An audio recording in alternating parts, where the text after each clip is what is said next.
नमस्कार दोस्तों, वैदिक मंथन चैनल में आपका स्वागत। आइए एक डिबेट और सुनते हैं सांजनी सर का।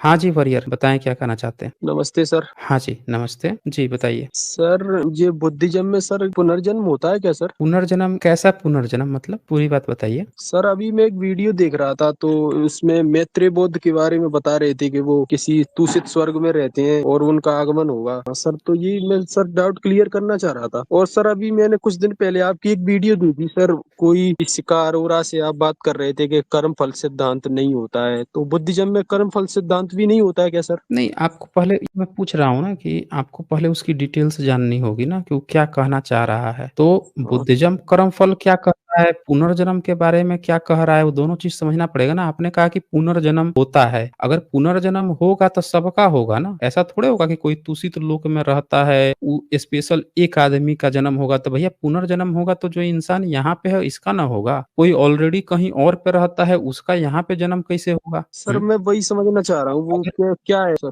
जैसे वो बताया ना वहाँ मैत्रेय पे बौद्ध के बारे में। हाँ, तो उसको आप पूरी तरह से समझिए कि असल में वो क्या कह रहा है। बुद्धिज़्म की कई सारी किताबें हैं, जिसमें से एक किताब है धम्मपद, ठीक है? तो धम्मपद में अगर उसको पढ़ेंगे ना तो उसके कई बातों को लेकर कई लोग नहीं समझ पाते हैं। जैसे यहाँ पे मैं एक शेयर करता हूँ, वहाँ से आपको थोड़ा आइडिया लग जाएगा कि पुनर्जन्म का क्या मतलब है। असल में होता क्या है कि अनुवाद आप पढ़ते हैं, पाली-पाकित हम्म। इस समय किसी को आती नहीं है और हम्म। पाली-पाकित खो गई है, कोई ढो के तो लाया भी नहीं है पीढ़ी दर पीढ़ी। तो जिसने हम्म। दोबारा अनुवाद किया है, अनुवादकों की गलती के कारण ये सारा कन्फ्यूजन होता है। ये देखें यहाँ लिखा है 26वाँ चैप्टर का 41 आखिरी उसका आखिरी नंबर सूत्र है। इसको हम्म। पढ़ेंगे क्या लिखा हम्म। हुआ है? हाँ सर, पढ़ लूंगा मैं। जो पढ़िए। पूर्व जन्म को जानता है, स्वर्ग और अगति अपाय को जिसने देख लिया है, जिसका पुनर्जन्म क्षीण हो चुका है, जिसकी प्रज्ञा पूर्ण हो चुकी है, जिसने अपना सब कुछ पूरा कर लिया है, उसे मैं ब्राह्मण कहता हूँ। अब यहाँ पे पहले तो ये समझिए कि क्या कह रहा है, ब्राह्मण कहता हूँ। तो अब ये बताइए कि फिर इसने क्या कहा, जो पूर्व जन्म को जानता है। तो आप बताइए कि जितने भारत के ब्राह्मण हैं वो सब अपने पूर्व जन्म को जानते हैं, पिछले जन्म को, कि गाय थे, घोड़ा थे, गधा थे, सुअर थे, चूहा थे, कॉकरोच थे, नाली का पिस्सू थे, कीड़ा थे, जानते हैं वो सब अपना? बताइए। सर, ब्राह्मण तो ये बोलते हैं कि हम पिछले जन्म में वो थे, इंसानी थे, देवता थे, ऐसे बोलते हैं। लेकिन तो वही तो मैं बोल रहा हूँ कि वो सब आपसे बोल रहा है। तो ये तो बुद्ध तो कह रहे हैं कि जिसने जो अपने पूर्व जन्म को जानता हो उसको मैं ब्राह्मण कहता हूँ। तो आप कैसे पता लगाएँगे कि ये ब्राह्मण सही बोल रहा है? मान लीजिए कह रहा है कि इंसान है, लेकिन आप कैसे पता लगाएँगे कि ये जो है पिछले जन्म में इंसान था या फिर जो है किसी सूअर का पिस्सू था? कैसे आप पता लगाएँगे? सर, कैसे भी नहीं लगा सकते पता। नहीं लगा सकते। कहने का मतलब ये है कि वो झूठ बोल रहा है, आप उसके झूठ पर निर्भर हैं, आप उसको पुनर्जन्म समझ लिए। यहाँ पे वो बात ही नहीं चल रही है दरअसल। यहाँ पे क्या बात चल रही है, ये कह रहा है जो पूर्व जन्म को जानता है, ज़रा ध्यान से समझिएगा, अभी आपको समझ में आ जाएगा पूर्व जन्म क्या होता है बुद्धिज़्म में। पाली में इसको कहते हैं पुब्बे निवासम, निवासंग। पुब्बे निवास, पहले जहाँ निवास करता था, पुब्बे हम्म। निवासंग, यो हम्म। वेदी। अब ये वेदी लिखा है, कोई इसको वेद ना समझ ले। तो हम्म। अनुवादक क्या बोलता है, जो पूर्व जन्म को जानता है। पूर्व जन्म मतलब, जन्म मतलब क्या होता है, जो आप अभी हो, आपकी शादी हो जाएगी तो शादी के बाद की आपकी एक लाइफ हो जाएगी। आप बेरोजगार हो, आप स्टूडेंट हो, स्टूडेंट के बाद से आप जॉब करने लगे तो जॉब के बाद की आपकी लाइफ स्टूडेंट लाइफ, जो स्टूडेंट लाइफ है वो आपका पूर्व जन्म है। जो आप जिस हम्म। अवस्था में हो, जिस दूसरे फील्ड में गए हो, उसके पहले की चीज आप जानते हो। तो देखें यहाँ क्या बात चल रही है, जो पूर्व जन्म को जानता है, मतलब कहने का मतलब आप तो खूब ऊंचे ऊपर उठ गए, लेकिन जिन सीढ़ियों से चढ़ के गए थे उन्हीं सीढ़ियों को आप भूल गए, अपने पिछले जन्म को भूल गए। यार हम भी तो गरीबी में रहे हैं, हम भी तो, हमारे पास भी जूते खरीदने के लिए नहीं होते थे, चप्पल, एक ही कपड़े पर पूरा जो है अपनी पढ़ाई हम काट लेते थे, एक दो कपड़े पर हमको भी तो नहीं मिलता था। कई बार भूखे रह के हॉस्टल में पढ़ाई किए हैं। अपना सारा पुराना चीज़ आप भूल गए। तो ये क्या कहते हम्म। हैं, जो पूर्व जन्म को जानता है, यानी आप अपने जो पहले की चीज़ भी जो व्यतीत किए हैं, चाहे अच्छा हो चाहे बुरा हो, वो सारी चीज़ें आप जानते हो। इसकी बात चल रही है, ना कि आप मरने से पहले कहाँ पे थे, इसकी बात नहीं चल रही है। अब आगे सुने। स्वर्ग और अगति। क्या लिखा है यहाँ पे? शग्गा पायय पायय पश्यति। तो इसको स्वर्ग और अगति को अनुवादक क्या करेगा? ब्राह्मण होगा, वो क्या कहेगा? अरे देखो, स्वर्ग और नरक की बात किए हैं बुद्ध, अभी पुनर्जन्म की बात किए थे, अभी स्वर्ग और नरक की बात कर दिए। जो अंग्रेजी ट्रांसलेटर होगा वो क्या ट्रांसलेट करेगा? Heaven and hell. तो अब आप उनको पढ़ के सोचोगे कि बुद्धा इसकी बात कर रहे हैं, पर यहाँ देखिए क्या कहता है, शग्गा पायंग, नीचे भी आप देख लीजिए, स्वर्ग और नरक को। यानी कि जो व्यक्ति अपने अच्छे या बुरे को जानता है, पूर्व जन्म की बात चल रही है ना।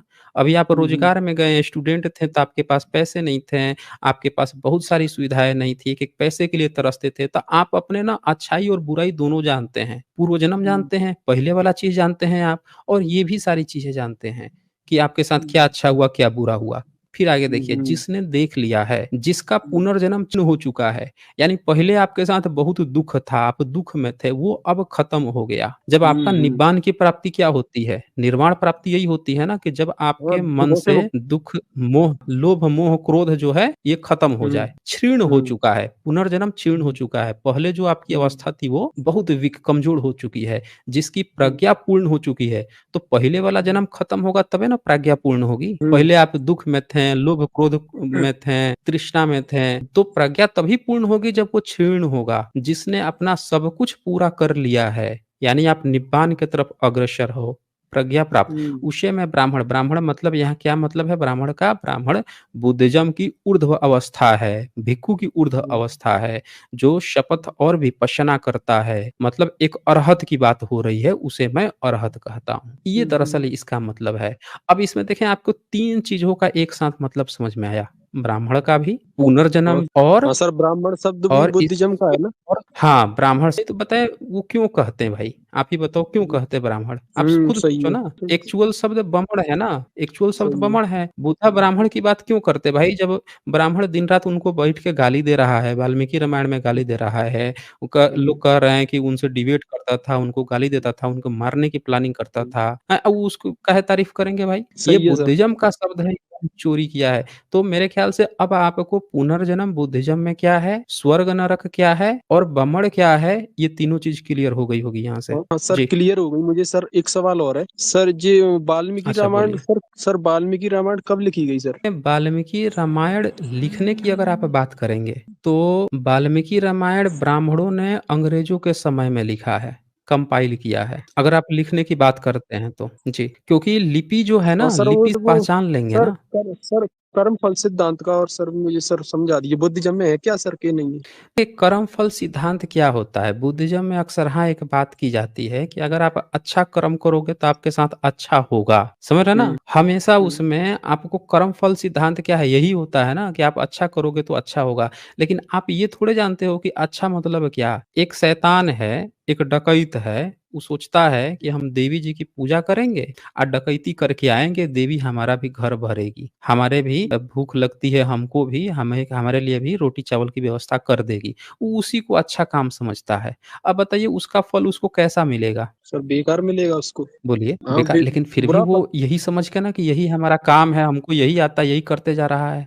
अच्छा, एक कोई कॉल गर्ल है, वो जो है लोगों से मतलब संपर्क करती है, संबंध बनाती है, उससे अपना गुजारा करती है, बोलती है कि हमको तो यही एक काम आता है, उसको उसका फल कैसा मिलेगा? सर वो उसकी मजबूरी है सर। लेकिन कहने का मतलब ये है उसकी मजबूरी है, लेकिन वो तो उसको अपना धंधा समझ के, अपना पेट समझ के तो काम करते जा रही है ना, वो तो उसको करते हाँ जा तो रही सर है। उसको सर कोई बुरा फल नहीं मिलेगा इसका, उसको इसका अच्छा, कोई बुरा फल नहीं अच्छा, मिलेगा। एक एक और एग्जांपल और ले लेते हैं। नहीं, ये तो हम सोच रहे हैं और आप सोच रहे हैं ना। अच्छा, भारत में इतने सारे मंदिर थे, मुस्लिम्स घुसे हैं, मंदिरों को तोड़े, मूर्तियों को तोड़े हैं, कई जगह पर हम्म मस्जिद भी बनाई है, कई जगह पे तोड़ ताड़ के भी छोड़ दिए हैं, तो उसका हम्म फल उनको क्या मिला? उसका फल सर कुछ नहीं मिला सर उनको। उनको बुरा फल कहाँ मिला? इसका नहीं मिला तो सर हम उनको वही बुरा तो फल। आपसे पूछ रहे हैं ना कि ये जो कर्म फल का सिद्धांत है वो है क्या फिर? जब आपका कर्म हो रहा है, उसका फल जब डायरेक्ट उससे रिलेटेड ही नहीं है, तो वो किस चीज का कर्म फल है? कर्म फल सिर्फ एक होप है। बच्चों को जैसे सिखाया जाता है ना कि बेटा बुरी संगत में मत फंसना, अच्छी संगत में फंसना, अच्छी संगत, तो बच्चों को हम यही सिखाते हैं ना कि तुम अच्छा करो तो अच्छा बनोगे, उसको एक होप देते हैं अच्छा करो का, अच्छे करने की हम उसको प्रेरणा देते हैं। पर कोई ये कहे कि जो तुम अच्छा करोगे तो तुम्हारे साथ अच्छा ही होगा। तो बताइए, तो दुनिया में तो बहुत से ऐसे अच्छे लोग थे जो हमेशा अच्छा किए हैं, और तब तक कोई जो है आके उनके साथ बुरा कर दिया, और तब भी ये उसके साथ बुरा नहीं किए। ये बोले कि नहीं वो बुरा है, हम बुरा नहीं है, अच्छे-अच्छे मर भी गए वो। ऐसे तो बहुत सारे लोग हैं। अब बुरा करने वाला तो न जाने कितने लोगों के साथ बुरा करते गया, करते गया। अब फल भी उसको कभी मिलेगा तो एक बार ना मिलेगा। वो हज़ारों लोगों को मार चुका होगा, हज़ारों लोगों की ज़िंदगी बर्बाद कर चुका होगा। ये कौन-सा फल है फिर कर्म का? आप ही बताएँ? सही कह रहे हो, तो सही बात है। इसीलिए कर्म फल जो है ना सिर्फ़ एक होप है, ऐसा कुछ होता नहीं है, रियलिटी में रिलेटेड नहीं है ना। अब देखो बिजली है, बिजली का एक वायर है, हम्म, तो करंट अगर आ रही है एक किनारे पर, तो दूसरा किनारा छुओगे तो वो आपको तो ही देगा, सूतेगा कि नहीं सूतेगा? सही है। है ना? तुरंत एक्शन दिया ना तुरंत, न्यूटन्स लॉ तो फ़ॉलो किया हम्म, ना उसने, एक्शन था, तुरंत रिएक्शन दे दिया। तो ये इसको कहते हैं कर्म फल। ये यहाँ पे इसको आप जोड़ सकते हो कि हाँ भाई बिजली था, मना किया गया था मत छूना, छुआ तो देखो मार दिया खट से। कोई बैल है और बैल जो है आ रहा है, मरखा बैल है, और कोई कह रहा है हम्म, नज़दीक मत जाओ नहीं तो सींग से मार देगा वो। कोई मान नहीं रहा है, गया वो तुरंत मार दिया। उसको आप कह सकते हो कि हाँ यार देखो इसने ये कर्म किया, उसने तुरंत फल दे दिया। साँप है, किसी ने जाके छेड़खानी की, तुरंत काट लिया। देखो इसने ये कर्म किया, तुरंत दे दिया फल। लेकिन जब आप एक होप में चले जाते हो कि इसने हमारे साथ बुरा किया, वो पता नहीं कितने लोगों के साथ बुरा कर रहा है, और आप इस होप में बैठे हुए हो कि अब उसके साथ अपने आप कुछ बुरा हो जाएगा। तो ये सब तो बकवास की चीज़ें हैं ना। ये तो सिर्फ़ एक होप है, हम्म। थोड़े हैं उसके फल का। तो ये चीज़ें हैं। ठीक है फिर, चलें यहाँ पे कोई धार्मिक आए हैं। हाँ जी, धार्मिक, बताएँ क्या कहना चाहते हैं? नमस्कार सर जी। हाँ जी, नमस्कार। जी, बताइए। सर मैं शाक्यमुनि गौतम बुद्ध से बहुत प्रभावित हूँ और इतना प्रभावित हूँ कि क्या बताऊँ, लेकिन उन्होंने एक ऐसी बात बोली कि दुनिया में किसी ने नहीं बोली सर आज तक इतिहास में। उन्होंने बोला कि बात चाहे किसी की भी हो, चाहे मेरी भी क्यों ना हो, तब तक मत मानना जब तक वो तुम्हारे तर्क, तुम्हारे लॉजिक से मैच ना कर जाए। इस वक्तव्य से उनके प्रति श्रद्धा और बढ़ गई सर। हुँ, हुँ। तो मेरा महात्मा बुद्ध को तो मैं बहुत प्रेम करता हूँ, बहुत रिस्पेक्ट करता हूँ, लेकिन सर कुछ ना 3-4 क्वेश्चन है जो 100% श्रद्धा नहीं हो सक रही है भगवान बुद्ध या बुद्धिज्म के प्रति। कुछ मतलब 80% 90% हो गई है, 10-20% थोड़ा 3-4 क्वेश्चन के चलते थोड़ा गड़बड़ा रहा है। बोलिए। क्वेश्चन ये है कि मेरे को ऐसा लगता है कि भगवान बुद्ध और भगवान महावीर दोनों की वजह से भारत का जो डीएनए है वो बहुत ही करुणामयी हो गया और दयालु हो गया, और मतलब प्रतिरोध की क्षमता खो दी है हम लोग। इसीलिए जो उधर से मिडिल ईस्ट से जो दरिंदे आए, उन्होंने 700 साल 800 साल तक हम पे राज किया और हर रेप किया, बुरे से बुरा सलूक किया, सब कुछ किया, अनगिनत हत्याएं की, बुरे से बुरा काम किया। तो मेरे को लगता है कि भगवान महावीर और भगवान बुद्ध की जो देशना है उसकी वजह से हमने मार खाई सर। हजारों साल तक पैरों तले कुचले कुचले रहे नीचे। ये थोड़ा मेरे को लगता है। अच्छा, ये बताइए कि जब ऐसा अगर आपको लगता है, तो जो बुद्धिज़्म के जो स्क्रिप्चर्स हैं, उसमें तो ये बात मेंशन होनी चाहिए थी ना कि भई जो बाहर से जो लोग आए हैं, उन्होंने उनके कारण हम बहुत प्रताड़ित हुए हैं, हम नहीं फाइट कर पाए। लेकिन किताबें देखी जाती हैं कि जो बता रहे हैं कि हमारा सतयुग, त्रेता युग, द्वापर युग से पीढ़ी दर पीढ़ी लाए हैं, वो ज़िक्र ही नहीं कर रहे हैं।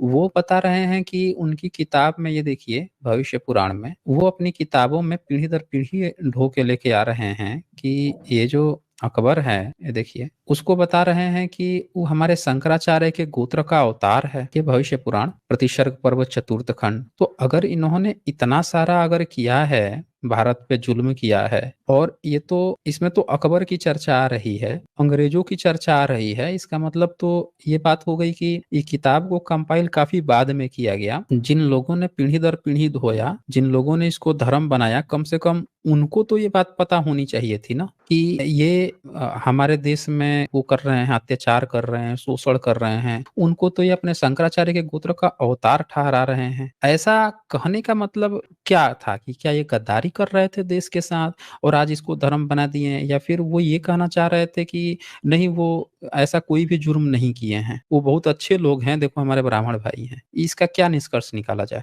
सर उन्होंने ये जो आप धार्मिक। बुक बता रहे हैं इसमें अकबर के बारे में मेंशन है, लेकिन औरंगजेब अच्छा था उसके बारे तो नहीं कुछ सर। एक तो सत्य है कि हाँ अफगानिस्तान से, तुर्की से, ईरान से, उस तरफ से, पश्चिम की तरफ से आक्रमणकारी आए भारत में और उन्होंने भारत को अपने पैरों तले रौंद दिया। इसमें तो कोई शक नहीं है सर किसी को भी, ये तो फैक्ट है। लेकिन फिर भी अगर उन्होंने रौंद दिया था तो अकबर का शासन तो बहुत बड़ा था ना, फिर अकबर को ब्राह्मण घोषित करने की क्या जरूरत पड़ गई? अगर आपको पता है कि कोई व्यक्ति जो है खराब है, उसके पुरखे खराब हैं, अगर ये पता है कि उसके दादा जो हैं बाबर, उन्होंने राम मंदिर, बाबरी मस्जिद बना दी, फिर अकबर को ब्राह्मण भाई घोषित करने की जरूरत क्यों पड़ गई?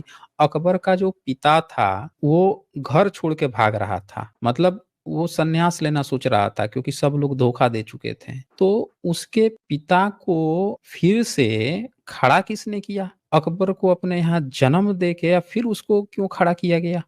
जब आपको पता है कि ये सब खराब लोग थे, मंदिर तोड़ रहे थे, सारी चीजें थी, उनके दरबारी या सब लोग बन रहे हैं ये तो एक बात हुई। दूसरी बात की इसी ये समय तो में ब्राह्मण की चाटुकारिता है ना सर। तो ये यही तो बात है ना कि अगर ब्राह्मण की चाटुकारिता है तो ब्राह्मण ही तो सारे धर्म को लेकर आया है ना। वो तो कह रहा है कि वो तो सतयुग, त्रेतायुग, द्वापर, कलयुग इसी की बात करता है। उसने तो एक बार भी नहीं कहा कि किसी किताब में नहीं बताया कि वो खराब लोग थे, वो शोषण कर रहे थे, हमने फाइट किया। अगर बुद्ध धर्म खराब था तो नहीं सर, जो राम थे, कृष्ण थे, उन्होंने अवतार लिया तो वो तो मारामारी कर रहे थे ना। वो तो मारामारी किए हैं। इनका इसी समय इसी किताब में इन्होंने लिखा है कि जो ये जो नादिर शाह लूटने के लिए जब आया था भारत में तो सारे देवी देवता मिल के पहुंच गए थे चैतन्य के पास कि भाई देखिए ये सब क्या हो रहा है। तो वो तो कह रहा है कि भाई चलो अब ऐसा अगर हो गया है तो कोई बात नहीं है, हम ऐसा करेंगे कि अंग्रेज आएगा यहाँ पे, वो आप लोगों को मुक्ति देगा। और अंग्रेजों की 10 पीढ़ियों का नाम इस किताब में दिया जाता है। फिर ये बताया जाता है कि उसमें से जो 8वां है, 7वां या 8वां जो अंग्रेज है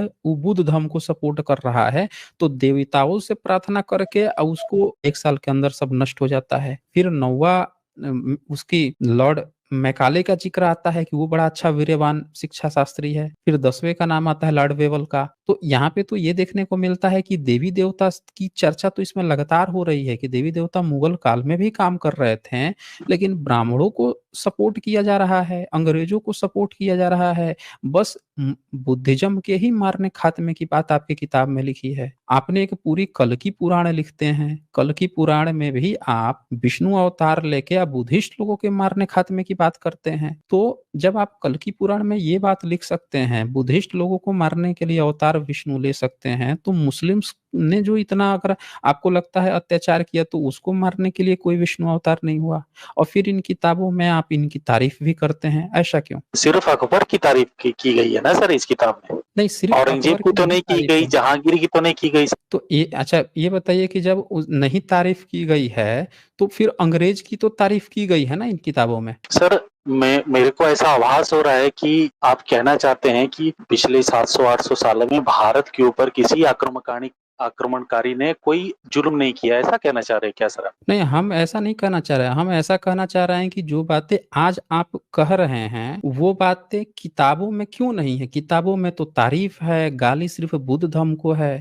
अगर आपको ऐसा लगता है कि बुद्ध ने, जैन ने, उन्होंने करुणामय बना दिया तो ह्यूमनिज्म तो उनके अवतार तो हमेशा फाइट करते थे ना। अगर कोई हिंदू कल्चर होता तो फाइट करता ना भाई, वो तो फाइट करता। वो क्यों नहीं फाइट किए? जिले मोंक लोग हैं, अब आप जाएंगे चाइना में, उनका शाओलिन है, ब्रूस ली का नाम सुने होंगे, बुद्धिस्ट है, वो कोई फाइट में नहीं जीत पाता। आज भी वो लोग क्रेडिट देते हैं कि भारत से बोधि धर्मन भिक्षु आए थे, उन्होंने हमको कुंगफू सिखाया है, चाय पीना हमको सिखाया है। उनके यहाँ लिखा हुआ है, क्रेडिट दिया जाता है। स्क्रिप्चर्स मिल चुके हैं सबूत के तौर पे, 4-4 स्क्रिप्चर मिल गए हैं 6ठी-7वीं सदी के। अब सोचिए दूसरे देश कह रहे हैं कि हमें भारत के भिक्षु लोग आके मार्शल आर्ट सिखा रहे थे, और भारत के लोग में जो स्क्रिप्चर्स हैं उसमें मुस्लिम का सपोर्ट क्यों है? और यहाँ के जो हिंदू लोग थे वो तो रामकृष्ण को अगर मानते थे, देवी देवता अवतार भी आके और हत्या करते थे, राक्षस की हत्या करते थे, असुरों की हत्या करते थे। पूरा किताब तो भरा पड़ा है ब्राह्मणिकल स्क्रिप्चर्स का। तो उन्होंने क्यों नहीं फाइट की? वो अपनी किताबों में क्यों तारीफ कर रहे हैं? सर फाइट की, कहाँ शिवाजी फाइट महाराज की ने है? फाइट की, गुरु गोविंद सिंह जी महाराज ने फाइट की, भारत तो के ये तो सपूत हुए हैं सर जिन्होंने।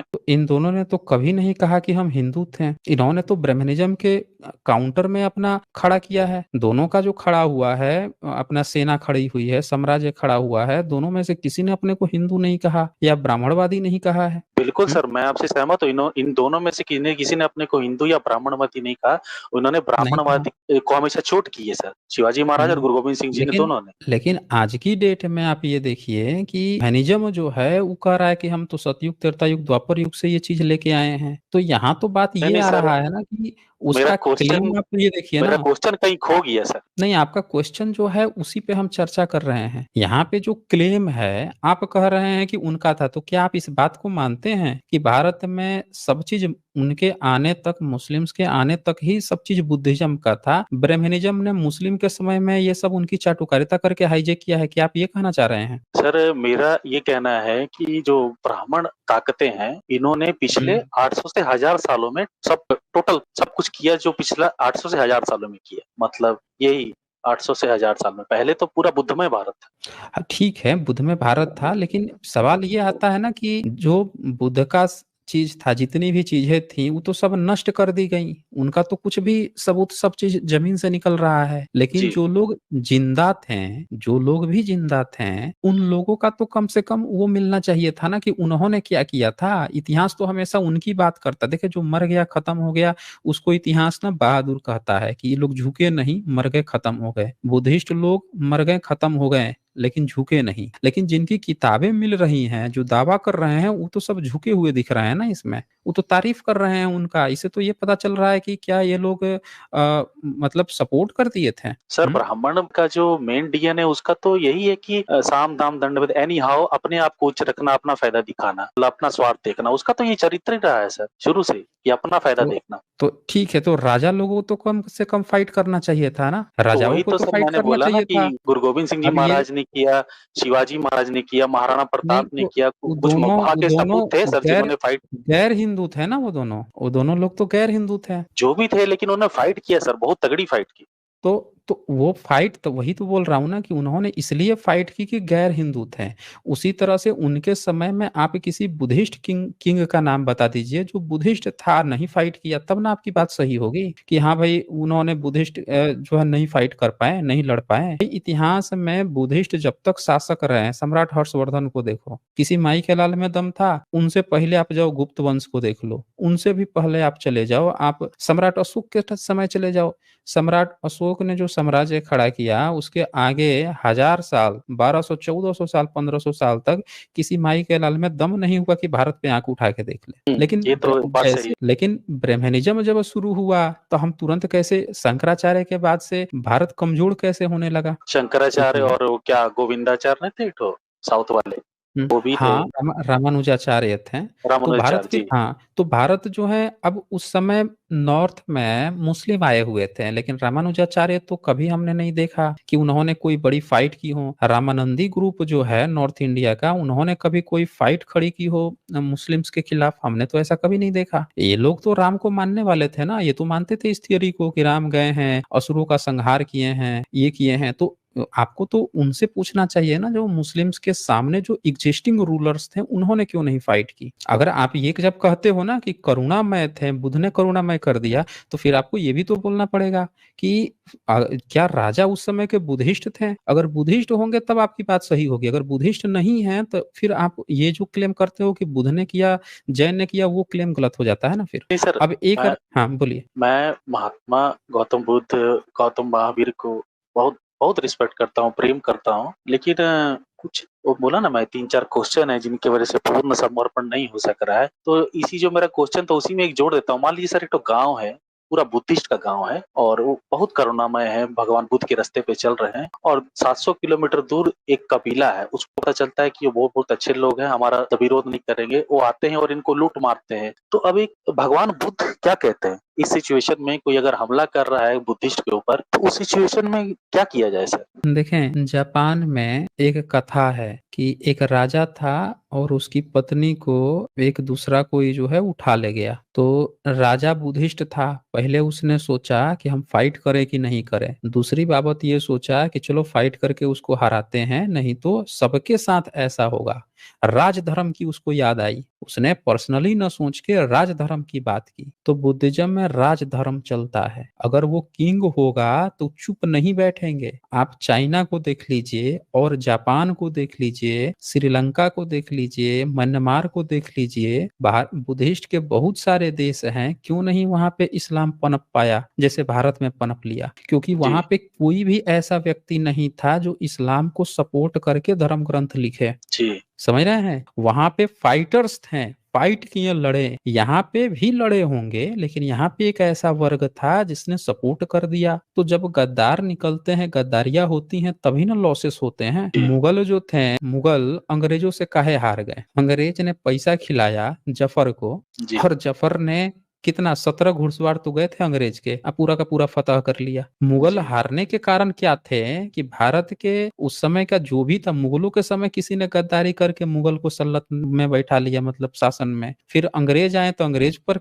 लोगों ने, मुस्लिम से ही कई सारे अंग्रेज से मिल गए और बाकी लोगों को नपवा दिए। तो ये गद्दारियां हुई हैं, लेकिन दूसरे जो देश थे ना, उनके यहाँ ऐसी कोई वैरायटी नहीं थी, सब के सब बुद्धिस्ट ही थे। उनमें कोई ऐसा पैरेलल में कोई नया धर्म नहीं पनप रहा था जो जाके गद्दारी कर दे कि भाई हमको बढ़ाना है, इनका सपोर्ट लेके इन सबको खत्म करवाते हैं। ऐसा कुछ नहीं था। तो ये बुद्ध की और महावीर की गलती होती ना, चलो महावीर तो भारत में है, बुद्ध की अगर गलती होती तो चाइना भी आज गुलाम होता, मुस्लिम्स का कब्जा होता, क्योंकि वो तो चारों बगल से मुस्लिम देश से घिरा हुआ है। और उसी तरह से जापान भी, कोरिया भी मुस्लिम देश होता, म्यांमार भी होता, श्रीलंका, और भी बहुत सारे देश हैं। उधर को भी इस्लाम कुछ कुछ गया है, पहुंचा है, लेकिन भारत की तरह नहीं फैल पाया ना। चाइना में तो आप देख लीजिए, उनकी तो रोते रहते हैं कि हमारा कुरान ही बदल दिया, हमारा ये बदल दिया, ऐसे तबाह कर दिया, हमको ड्रेस कोड लागू कर देता है कि तुमको ये पहनना पड़ेगा, हमारा इस्लाम ही खतरे में, वहां पे बोल ही नहीं पाते हैं। तो इसका दोष हम बुद्धिज्म को नहीं दे सकते। हम ये कह सकते हैं कि रूलर्स जो थे उस समय के, रूलिंग जो सोसाइटी थी उस समय के, जो उनको सलाह देने वाले लोग थे, वो लोग क्यों सपोर्ट कर रहे थे मुस्लिम्स को, ये क्वेश्चन उठाना पड़ेगा आपको। अगर वो बुद्धिस्ट लोग होते ना, तो तब आप कह सकते थे कि बुद्धिस्ट लोगों ने मुस्लिम को सपोर्ट दे दिया, तब भारत जो है हार गया। जब वो लोग नहीं है और वो लोगों का धर्म खत्म हो गया, मर गए, उनकी यूनिवर्सिटी जल गई, यानी कि वही लोग वास्तव में उस समय फाइट किए थे, जिसने नहीं फाइट किया उनकी आज तक बची हुई है, जो उनके सपोर्टर थे उनकी बची। ये आप यहाँ से निकाल सकते हैं ना कंक्लूजन, ये चीज है। फिर ठीक है, फिर आज बस इतना ही, फिर मिलेंगे हम अगले डिबेट के साथ अगले वीडियो में। तब तक के लिए नमस्कार।